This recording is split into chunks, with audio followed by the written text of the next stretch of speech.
Alright, Assalamualaikum dan salam sejahtera kepada followers page Harimau Raya. So hari ni Ros bersama dengan bekas pemain sayap negara iaitu Kogi. Hai Kogi, sihat? Hai, sehat. Sehat? Saya pun sihat juga. Alright Kogi, perlawanan pertama awal pagi tadi Malaysia menentang Jordan. Mestilah Kogi tengok kan. So Kogi, orang kata bahang perlawanan Piala Asia and game pertama pula menentang Jordan. Sampai sekarang terasa Kogi? Ya, memang terasa semalam. Okay, kita nak sentuh lagi tapi kita nak tanya sikit kan, Kogi pun membesar dengan bola sepak Malaysia kan dan juga pernah bermain di skuad Harimau Malaya, kendalian coach KPG juga. So adakah you Ya, berpendapat betul. ini adalah skuad terbaik berbanding dengan 10-15 tahun dulu? Saya rasa ya memang squad baik dan apa Coach Kim Pan Gon telah buat kepada pasukan Harimau Melaya kita adalah bagus sebab kita telah improve dari segi tactical dan juga gameplay kita telah improve dengan banyak So saya rasa kadang bukan saja di pasukan Harimau Melaya dan juga di Liga Super semakin kompetitif sekarang. So saya ingat kita telah mendaki slow by slow untuk mencapai ke Piala Asia. Okay Kogi, bagaimana you lihat perlawanan, ini kita nak minta daripada sudut you okay, perjalanan game malam tadi Jordan menentang Malaysia. So apa punca yang you rasa yang menyebabkan Malaysia ni kalah dengan angka yang sangat besar jugalah? Maybe you boleh bagi pandangan, adakah ini sebenarnya bukan gambaran sebenar kekuatan kita? So apa you boleh komen? Seperti saya tengok game kita Harimau Melaya semalam kita telah membuat yang terbaik tapi yang first of all kita buat high pressing yang cukup bagus. Bila kita buat high pressing kita kalau tidak dapat mengatasi high pressing itu dan bila pasukan pihak lawan mengatasi kita, so kita akan out numbers pada defending kita akan out numbers dan juga bila kita high pressing kita akan buat highlight. So bila kita out numbers, di situlah kelemahan kita pada 2-3 gol yang kita kena semalam.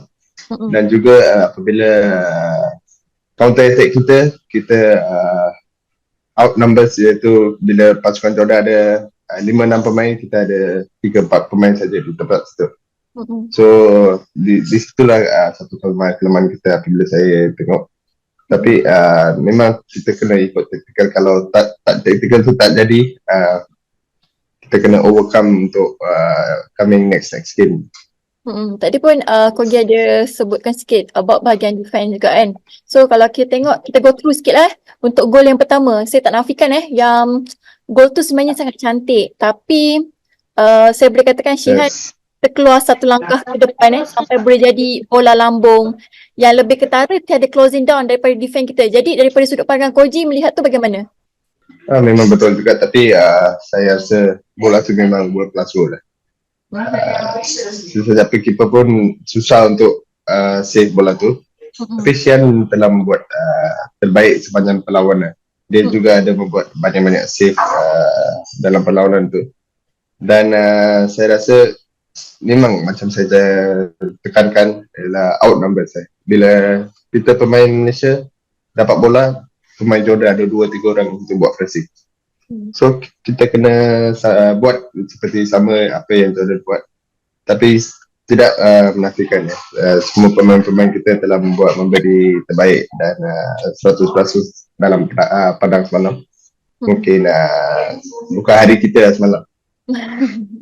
Okay, kalau kita tengok pun Jordan banyak kali buat long ball kan. So macam kita tengok yang gol yang kedua yang terhasil daripada kita lah, boleh berikan penalti. So adakah you berpendapat itu adalah careless tackle daripada Mat Davis? So what do you think? Bukan nak kata careless tackle sebab apa yang Max cuba buat pun untuk menang bola. Sebab memang dia pemain tu ada dalam tempat baik, itu dalam penalti area. Tapi saya rasa kita kena buat 2 versus 1. satu midfield kena turun untuk membantu Matt Davis sebab dalam 1v1 memang susah untuk Matt Davis untuk mengatasi opponent. Tapi saya rasa ini bola sepak. Ini bola sepak. Tapi kalau boleh kita buat terbaik dalam perlawanan akan datang sebab saya tahu mesti Coach Kumpangon dia akan buat kaji balik tentang perlawanan yang menentang Jordan dan saya rasa dia lebih pakar untuk membuat critical untuk lawan Bahrain. Okay, by the way, Cordy sendiri pemain sayap kan, so kita nak maybe nak sentuh sikit kan. Kalau kita tahu Arif Aiman dan juga Miki adalah key player yang sebenarnya untuk squad Malaysia sebagai wing kanan dan wing kiri. Tapi untuk game semalam, KPG cuba untuk pairkan mereka di bahagian kanan. Jadi apa pandangan you melihat situasi tu yang menyebabkan di sebelah kiri ditebuk oleh squad Jordan? Untuk saya dalam Piala Asia ni memang tournament yang paling tinggi lah di Asia dan perlawanan permainan dengan pencaturan semua akan berintensiti tinggi. Tapi saya rasa Faizal Halim dengan Arif Aiman ni dah sampai standard itu untuk bermain di Piala Asia dan mereka cuba membuat sesuatu semalam tapi mungkin seperti saya kata bila Jordan dapat satu gol, dua gol mereka dah confident dan confident tu kita pun dah hilang fokus sikit, gugup. So memang itu adalah satu punca untuk kita tidak boleh mengatasi mereka semua. So adakah you rasa dengan taktikal semalam yang meletakkan Arif Aiman dan juga Miki di sebelah kanan tu bagus ataupun tidak, bagi you sendirilah pendapat you? Sebab ini adalah pendapat saya yang pertama kali rasanya KPG buat begini. Untuk saya rasa setiap coach ada perancangan mereka. Perancangan dengan taktikal mereka sebab setiap game saya tahu Coach Kumpangon dia akan menilai dan membaca pasal tim tersebut. Mungkin dia ada cari kelemahan di situ. Pasal tu dia guna Miki dengan Arif Aiman sebab kita tahu Miki dengan Arif Aiman player yang sangat bagus. So, mungkin itu perancangan Coach Kumpangon. Mungkin dia tak jadi tapi maybe in future akan jadi, kita tak tahu. Tapi apa yang Coach Kumpangon yang telah apply dengan tactical tu saya rasa kita kena ambil lah sepenuh hati sebab itu perancangan coach. Okay, so kita tahu yang KPG tidak akan menggunakan satu corak permainan saja macam you katakanlah, sebab you pun pernah bermain bersama beliau kan. Tapi adakah dengan corak permainan yang digunakan untuk masa yang kedua tu memuaskan bagi you apabila melihat skuad Harimau Melaya terlalu banyak sangat membuat serangan tapi kita tiada dapat skor lah. Bagaimana you melihatnya?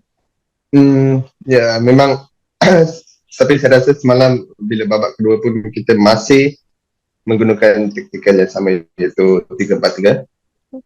Tapi saya rasa dalam half time tu maybe dalam team briefing motivational pemain akan naik apabila kita dapat motivation daripada coaches dan players. So bila tengok kita bila babak kedua kita main bagus, bila kita ada dua peluang iaitu Paulo Josue dengan Safari Rasid dan kita cuma dapat bola satu je, itu pun di counter attack. Memang setiap game kalau coaches ada 2-3 tactical dan mereka ada perancangan apabila kita membolos untuk tukar tactical untuk mencarikan gol. So apa yang kita harap lawan Bahrain ni kita boleh dapat kemenangan dengan apa-apa tactical yang Coach Kumpangon yang akan apply. Kita trust kepada Coach Kumpangon untuk membuat sesuatu dalam game hari ini. Okay, Cordy, saya nak sentuh sikit. Saya nak minta pendapat sikit tentang gol yang ketiga lah kan. Okay, melihat gol yang ketiga tu untuk waktu masa pertama lah, iaitu Arif Aiman Macam saya cakap tadi, Arif Aiman adalah yang selalu bermain di hadapan. Kita tahulah kan, dia selalu ke depan kan.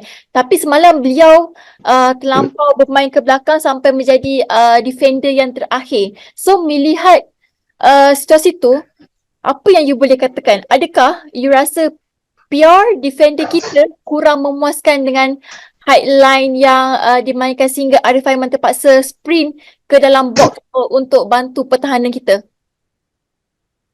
Kalau tak silap saya tengok bila Arif Rahman dalam D-box. Saya rasa Matt Davis telah overlap untuk buat overlapping dalam. So saya rasa Arif Rahman membantu mengambil posisi Matt Davis sebab Matt Davis sudah ada kat atas. Ya, ini biasa berlaku dalam bola sepak. Kalau main kita 4-4-2 pun right back kita naik pun right wing akan cover tempat. So saya rasa apa yang Arif Rahman buat telah dia berusaha tinggi-tinggi untuk tidak memberi mereka menjadikan gol. Tapi saya rasa luck kepada pasukan Jordan. So dalam bola sepak 3-3-4-3 ni memang wing back dengan right wing ke atau right center back dia akan overlap. So kalau play kita overlap, kita kena membantu mereka untuk cover tempat mereka. Okey lah, you pun dah sentuh banyak sangat part dan I pun dah sentuh banyak sangat part kan, sampai ke 3-3 gol kan. So gol yang terakhir tu saya tak nak sentuh lah. So jadi bagi Kogi kan, Kogi rasa siapakah man of the match lah untuk game malam semalam, walaupun tiada gol tapi mereka beliau telah membuatkan, orang kata, game tu sangat best lah kat atas padang. Untuk saya rasa dua pemain. Stuart Ripken telah membuat yang terbaik dan dia telah dalam kat tengah tu dia telah move banyak, menang bola banyak dengan overcome tight situation dalam tu. Dan untuk saya first half saya rasa Darren Lock telah berusaha banyak-banyak. Walaupun dia tidak dapat bola banyak, tapi dia membawa faktor yang paling penting dalam squad pemain. Apabila dia membuat high pressing, dia akan pergi mati-matian. Dan dia tu tak erti kalah. Sebab saya pernah main dengan Darren Lock, saya tahu pasal dia. Semalam saya rasa dia membuat high pressing yang cukup bagus. Okay, you pun terlibat secara langsung dengan pemain-pemain HM ni kan. Jadi kita nak tahu siapa yang you paling rapat lah. Dalam tu pada juga saya rapat. Safawi saya dapat, Akia saya dapat, Syamil Kuti, Darren Lock, banyak player lah, memang banyak. Okay, so adakah you masih memegang harapan untuk bermain di skuad Harimau Melaya lagi? Ya, memang itu target pertama saya. Okay, sebab saya baru 26 tahun ni dan ada perjalanan masih jauh. Dan saya harap apabila Liga bermula, saya akan menunjuk sesuatu dan harap dipanggil balik oleh Coach Kim Pan Gon. Okay, maybe you akan dipanggil balik sebab kalau kita tengok selepas 2018 Nasuk kembali balik ke skuad kebangsaan kan, and saya nak tanya sikit lah pandangan you kan, ramai yang menginginkan beliau bermain balik untuk game yang kedua nanti kan. Jadi maybe apa yang boleh katakan, ya dah lama tak bermain dekat skuad Harimau Melaya tapi dah dikembalikan semula. So maybe you boleh beri pandangan sikit lah. Seperti kita tahu walaupun dia tak main season lepas banyak, tapi experience dia yang telah bermain di La Liga, JDT semua agak-agak tinggi. Dan juga training intensity pun dia hari-hari agak tinggi di JDT. Dan saya rasa tak ada masalah untuk dia bermain di squad Harimau Melaya bila-bila masa. Okay, yang terakhir Kogi, sebelum saya menghabiskan kita punya interview ni, saya nak tanya harapan you sendiri. Tadi kita tanya harapan you kalau you nak you still nak main kat Malaysia ke tidak. So untuk next game menentang Bahrain, Malaysia menentang Bahrain, so apakah harapan you sebagai bekas pemain Malaysia? Apakah you ingin tengok? Saya harap dan mendoa kita dapat 3 mata lawan Bahrain, sebab saya rasa kalau kita mampu fight, kita boleh membuat sesuatu. Dalam bola sepak ni tak ada istilah untuk anything can happen. Bila masa kelayakan pun kita almost seri dan atau mengalahkan Bahrain. Tapi saya rasa dalam Piala Asia ni memang buku baru dengan intensity atmosphere yang agak lain. So saya harap pemain-pemain kita boleh dapat adapt secepat mungkin dan mengatasi badai. Yang seluruh rakyat Malaysia dengan saya berdua kita dapat tiga mata penuh. Okay, terima kasih kepada Kogi sebab dah meluangkan bersama saya untuk review game semalam Malaysia menentang Jordan. So, kita berdoakan sama-sama untuk Malaysia menentang Bahrain nanti dapat point walaupun tak begitu banyak, kira macam 1 pun dah cukup lah kan. So, terima kasih Kogi. Thank you.